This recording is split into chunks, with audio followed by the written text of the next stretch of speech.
Hello, and welcome to Label Sessions Presents.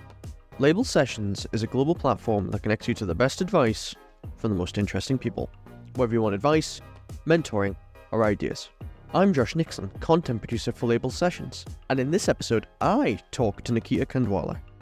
Nikita is a leader in future-proofing workforces and utilising generative AI to power teams, exploring the human potential in careers and designing those careers to succeed with initiatives like the Futureproof Fellowship, 100 Days of AI, and her own consulting. Her mission is to maximise meaning for as many people and communities as possible around the globe. Let's hear what she has to say. So thanks so much for taking the time to join us today, Nikita. Could you introduce yourself to the Label Sessions audience for us, please? Of course, and thanks so much for having me, Josh. So I'm Nikita. Lovely to be here. I am a creator, consultant, and what I like to call future proofer. And that basically means that I spend the majority of my time working with a combination of individuals, organizations, and universities to help them think about how they can future-proof themselves and their customers or students for what is a radically changing world of work.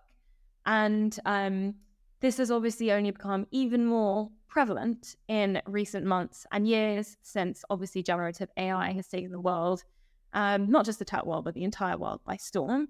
And so people are thinking a lot more intentionally about what does it look like to have a job or have a team or organization in a world that is fueled by AI. So that's a lot of the work that I'm doing now. Amazing. So from that, I want to take it back to sort of a starting point. So tell us about the starting point and inspiration behind your mission to help individuals and organizations future-proof their lives and careers. What gave you the confidence to sort of take your first step into this field? So I've been in education and primarily the intersection between education and the future of work since I started my career. And actually before that, since I was at university. And the inspiration for me is a combination of very personal in terms of the way that I was kind of brought up in an environment where education was sort of the holy grail and very much a gateway to social mobility. And that was sort of the initial inspiration. But as I started working in the industry and realizing like how much work we still had to do to really reduce barriers to entry for people to, one, gain social mobility, and two, really match the right talent to the right opportunities at the right time. I'd, by this point, worked with everyone from sort of big corporates at LinkedIn to smaller startups and scale-ups, as well as universities. And I just had this overwhelming sense that we were kind of facing this collective crisis of meaning. And that sounds pretty dramatic, but I think it is quite dramatic, and rightfully so. What I mean when I say that is more than ever, you're seeing particularly young people, so people in the sort of 16 to 24-year-old demographic, but also older generations as well, feel like they aren't really deriving any purpose or meaning from their work. And I think this is incredibly sad because we spend about 80,000 hours of our lives at least working, right?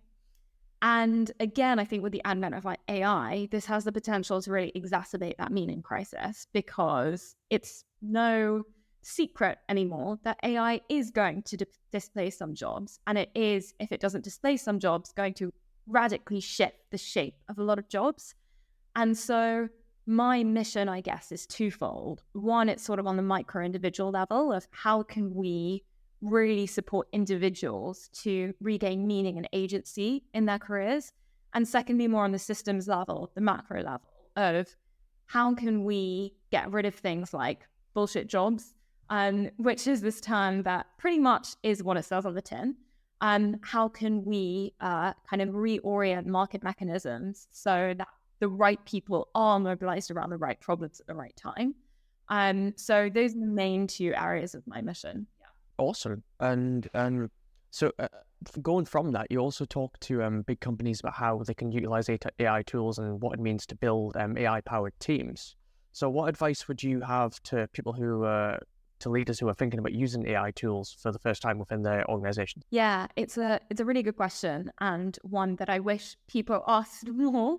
The short answer to begin with is that there's this idea in chess of a centaur. And it's an idea that has its origins in the tech and kind of machine learning world. And it basically refers to this idea that if you combine human intuition with the computational speed and power of a machine or a computer, you get something that either a human or a machine cannot compete with in isolation. So if you think of some of the great chess grandmasters, for example, it's usually centaur teams of chess players who win out over just human players or just AI players. And that's a fact that not many people know. So to leaders who are thinking, oh my gosh, what do I do about AI? Do I need to replace my human team with a team of AI agents? Or how can I upskill my team with AI skills?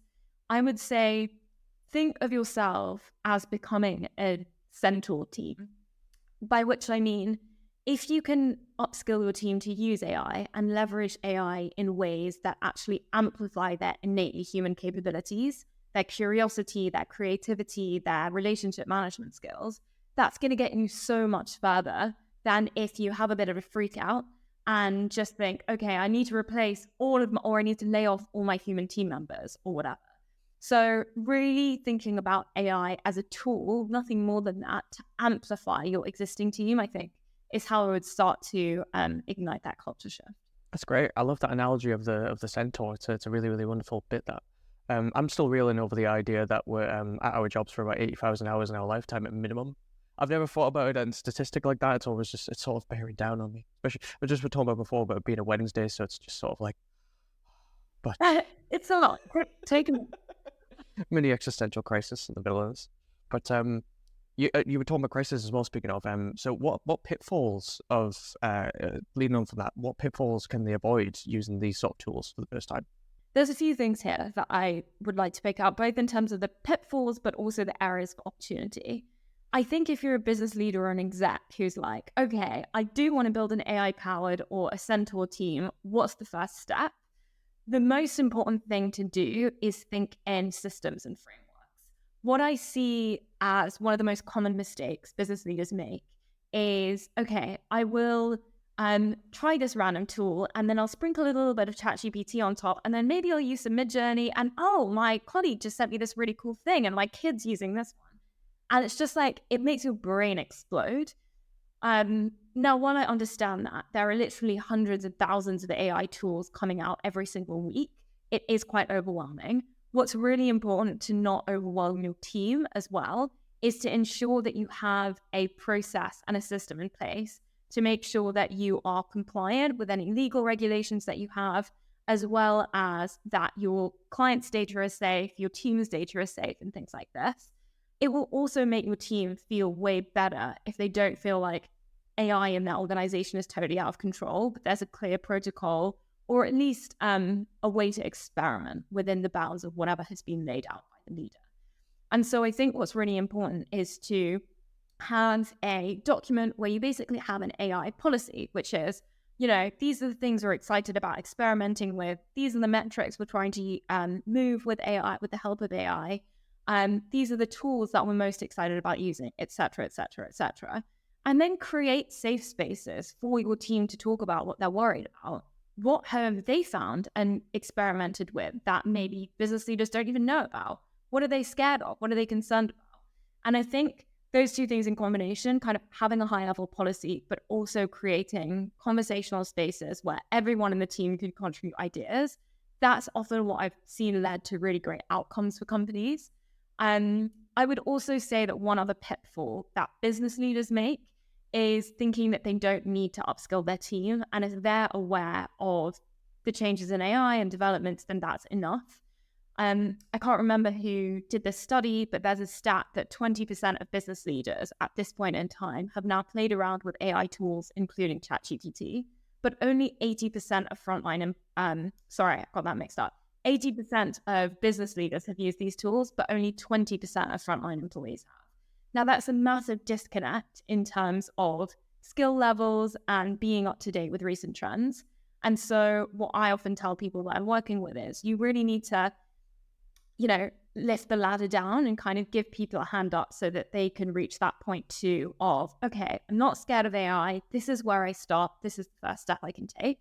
So those are some of the main recommendations I'd have and the pitfalls that you can avoid as a leader. That's another great statistic. So leading on from that, what's in that 20%? What are the type of companies that you're excited to work with, and what sort of conversations are you excited to have? Yeah, I mean, I think what we're starting to see in the media and social media now is some really great case studies of companies that are utilizing AI really well.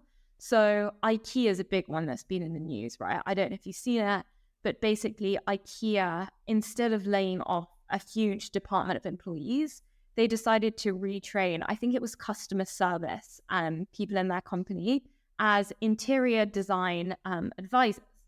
And that was just brilliant. And the reason behind it was because they had trained an AI bot to answer a lot, like the vast majority, really well of customer service inquiries. And so they were like, gosh, we have these 8,000 customer service reps.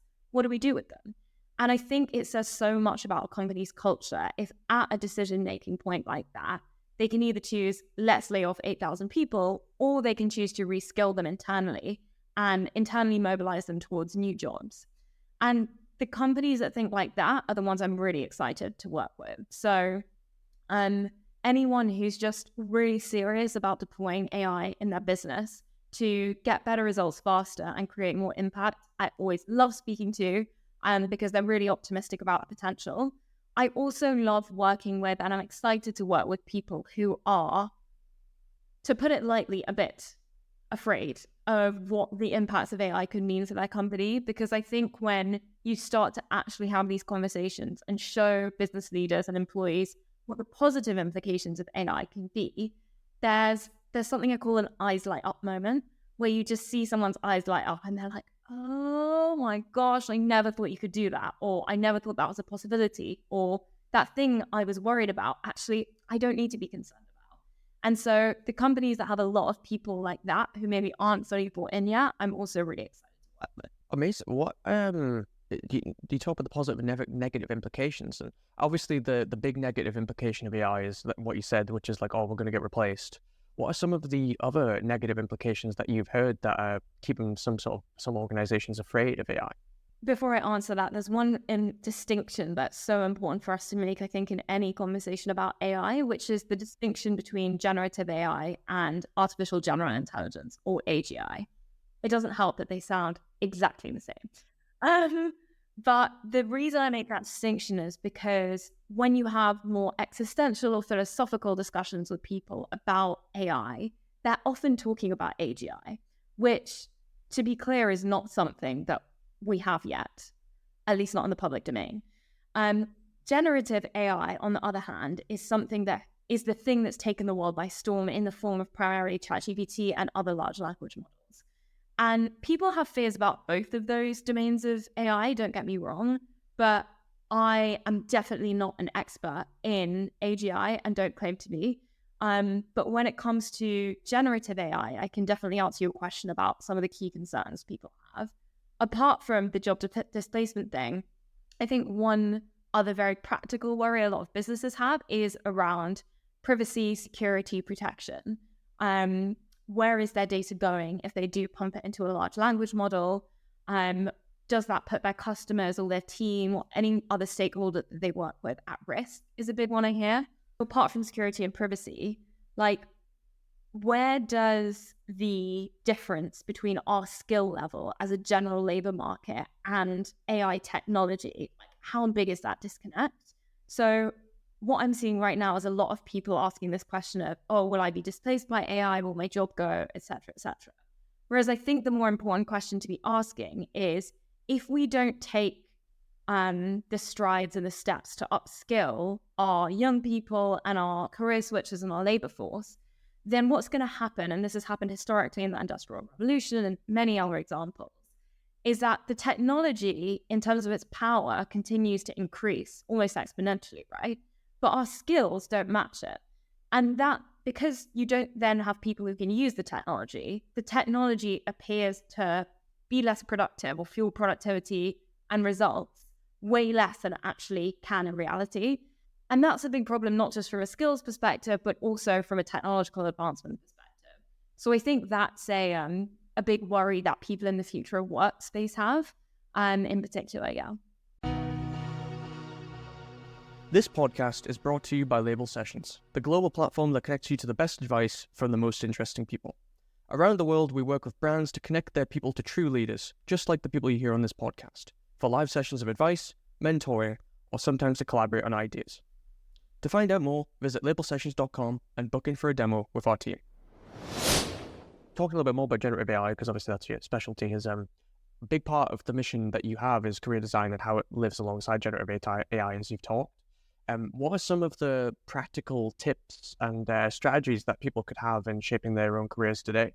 Yeah, so I have a whole course around this, but to give sort of a high-level overview, my aim is basically to help people regain agency over their careers. And the analogy that I often use is one borrowed from Reid Hoffman's book, The Startup of You, which says that essentially we are basically the CEOs of our own career.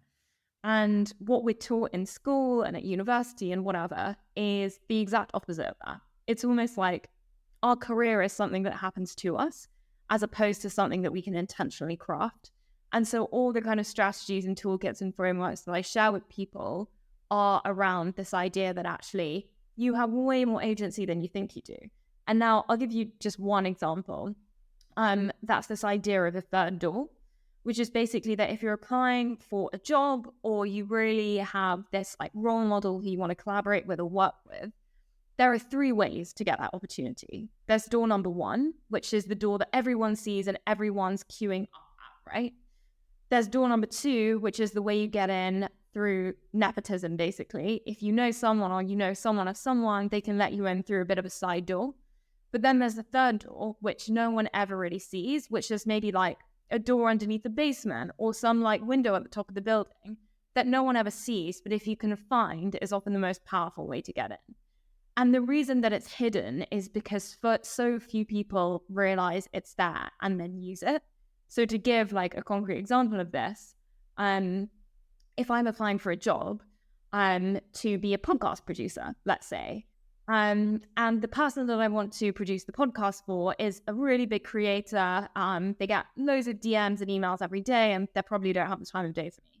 Either I can apply for a job with them by filling out the application for a podcast producer that's on their website, or I can fill out the application, send it to them, along with an episode that I have cut up from some episodes that they've already done or some YouTube content that they've already created.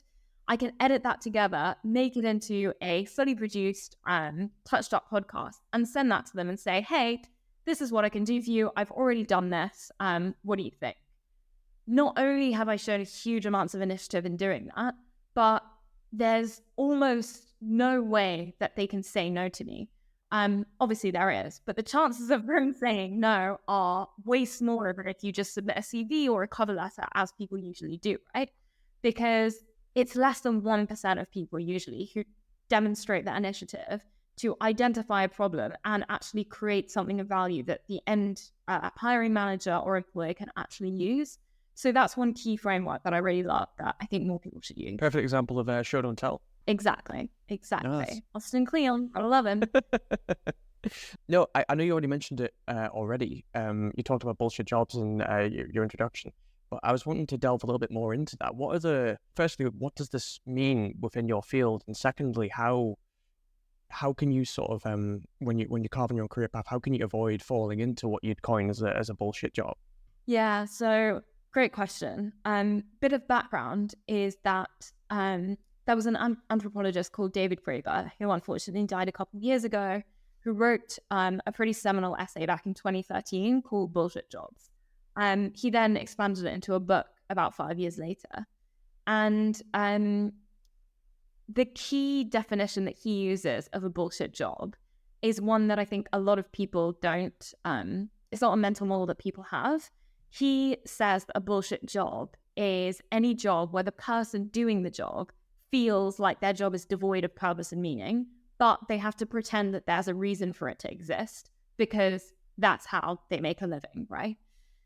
And now that's a very subjective definition. So we can both be corporate lawyers, let's say. And I think I have a bullshit job because I don't think I'm helping anyone. I'm not contributing to any social cause.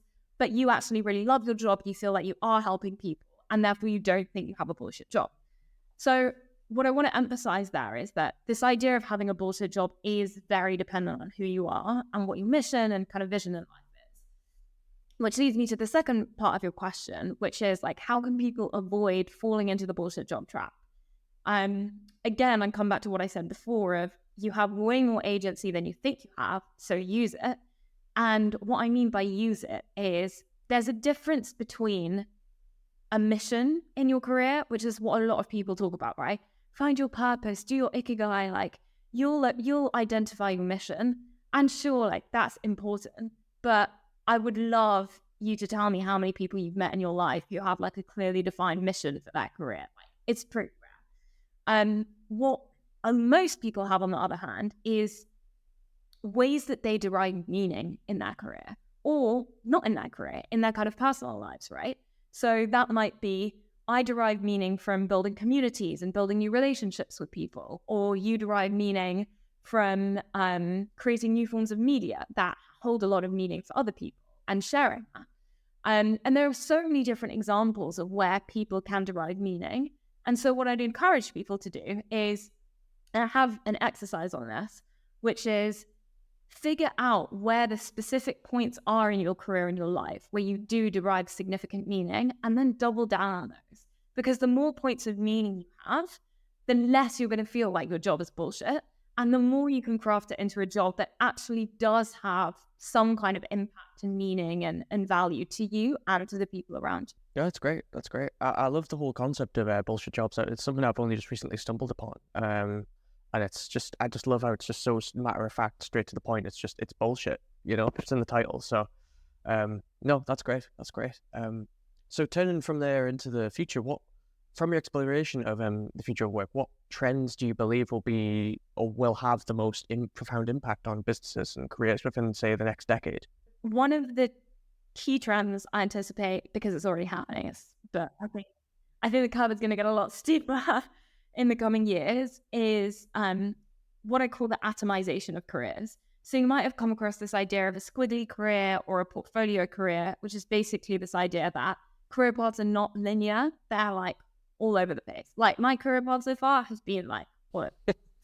And because of that, because the younger generation are making career decisions that are more short-term in nature, and they are doing more gigs or jobs in parallel with each other as opposed to consecutively, that means that organizations are going to need to shift how they hire. So one thing I anticipate will happen, which I haven't seen yet, is that companies won't necessarily be hiring on the basis of jobs in the near future. They will be hiring on the basis of skills, and more than that, projects. And I think project-based hiring is something that isn't really a commonly used term yet, but I hope to see it become one, because I'm a big believer in interdisciplinary thinking and interdisciplinary learning. And I think we're seeing a massive increase in the number of generalists that are coming into the workforce, because you kind of have to be a bit of a generalist to survive in today's labor market, because skills are just changing so quickly and you need to keep up and constantly be reskilling. And so I think the increase in the number of generalists that we'll see, as well as companies starting to catch on to this trend of, we need to hire in a different way. We need to have more opportunities for people to move horizontally as well as vertically, is a really key trend.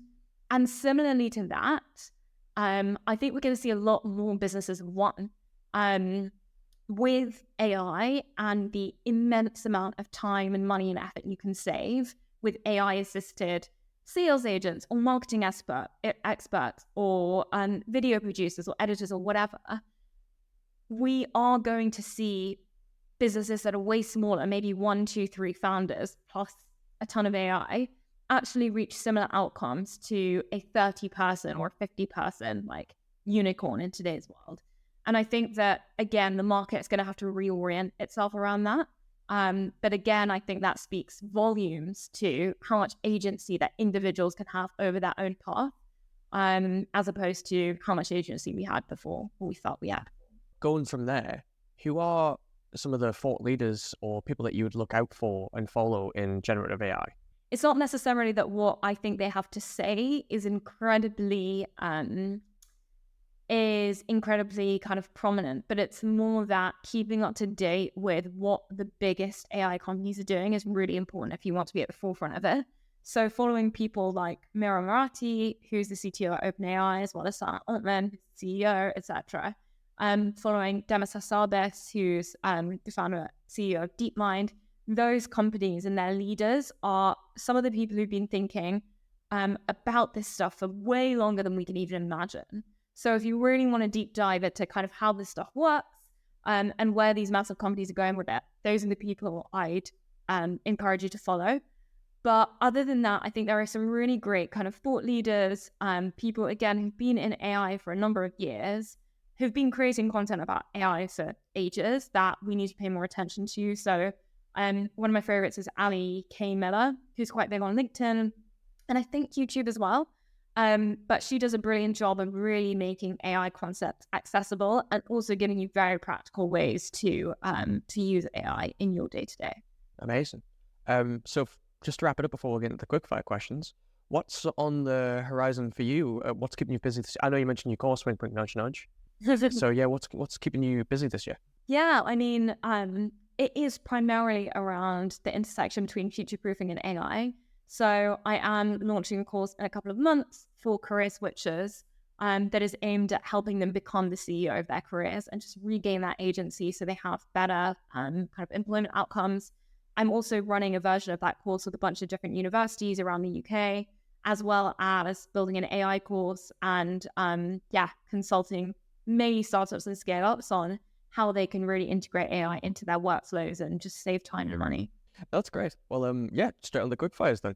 Where do you go to feed your brain creatively?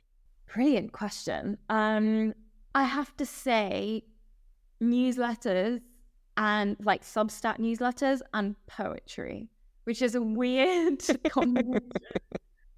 Yeah, those two would be, yeah. Oh, that's great.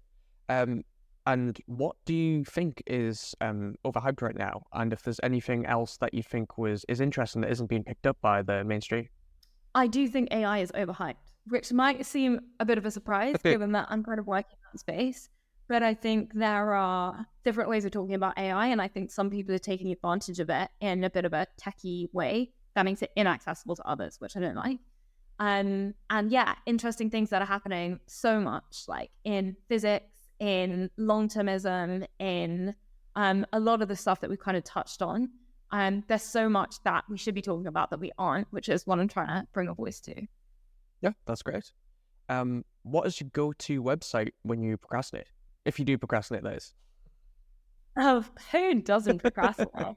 I have to say Twitter, unfortunately. Oh, sorry, X. Yeah. There you go. I don't know if there's much poetry on Twitter nowadays, though. Depends who you follow. No, that's great. What is it about your sort of field of work that you love the most? What's like the number one thing? Pretty much everyone in education and the future of work is very positive sum. Very few people are playing zero-sum games in this industry, and I love that because I think we're living in like a time of hyper individualism, and I love community and I love collaboration, so that's a big one for me. Well, this one is can be a little bit tricky for some people because some people already have it planned out in their heads, and some people just sort of have no idea. But so no worries. But what title would you give your own autobiography? Oh my gosh, I love that people have planned out. Wow, okay. Oh my gosh, that's really hard. I have no idea. What title would I give my own autobiography?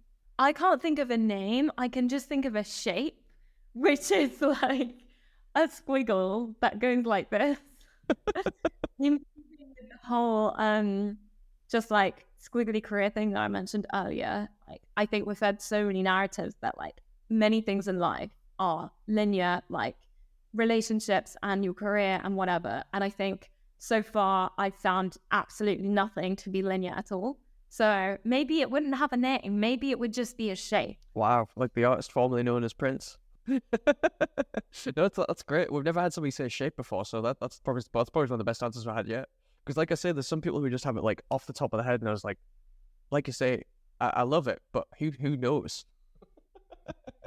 Okay. But so this is our last one, and this is something we ask everyone. On a scale of 1 to 10, how weird are you? With 10 being the highest. 17. It's funny you should ask that because I was doing a workshop earlier today, and one of my intro questions I use a lot is, how are you feeling on a scale of 1 to 17? Because I just think that scales up to 10 are weird. So maybe that answers your question. There you go. There you go. You heard it here first, folks. The scale itself is weird. No, that's fantastic. Well, yeah, brilliant. Thank you so much for taking the time out of your day, Nikita. That's all I have for now. But yeah, brilliant. Thank you so much. No, thanks so much, Josh. So concludes another episode of Label Sessions Presents. Be sure to follow and subscribe to the podcast no matter your platform of choice. And of course, start your journey today with us at labelsessions.com.